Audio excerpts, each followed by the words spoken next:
Got the script. Good evening. When Republicans cut benefits for the poor and sick, they never claim to be doing it to save money to give to their rich friends. So they always say that they're actually doing it to help people. They certainly don't reveal that it's to punish the poor and sick for having made bad choices, which is what they believe, that led them to being poor and sick. How dare they choose not to be born rich? They claim that by cutting the benefits of the poor, they will teach the poor a lesson about life. They will teach the lazy to work. They will teach the sick how to lead healthier lives, eating less fatty food and working out. They claim we don't want the safety net to turn into a hammock. Yet they give billionaires and billion subsidies to corporations, and they never ask the CEO to do workfare. Welfare for the poor, well, they need to have work requirements. Welfare for the rich, forget it. The poor welfare recipient must see a caseworker every couple of weeks to see how they're spending their $220 a month benefits.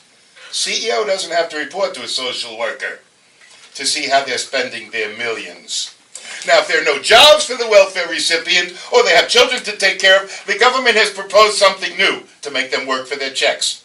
They're going to nail their benefit checks on top of greased flagpoles and make them climb up to get their damn check. Then the recipient can be made to climb and learn that there's no free lunch.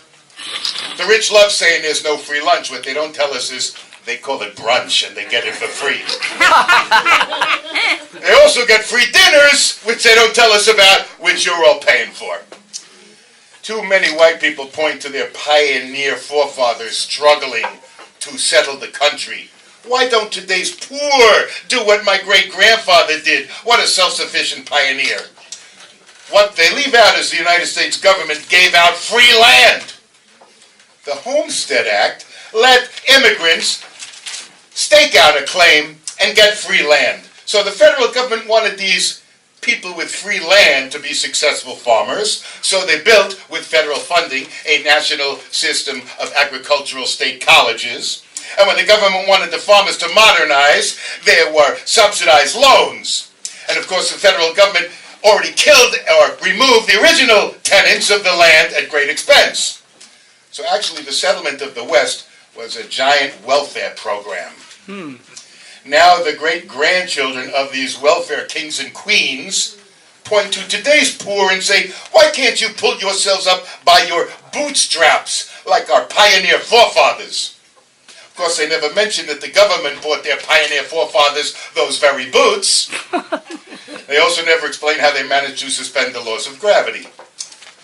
Oh yeah, you'll pull yourself up by your bootstraps like my self-sufficient welfare grandfather. Okay.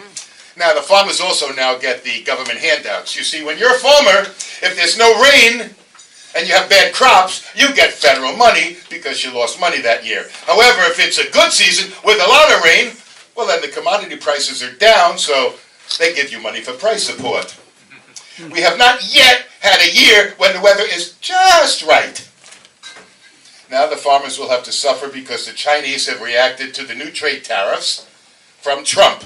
They voted for Trump thinking he would only make those people suffer, little realizing that they too are those people. Yeah.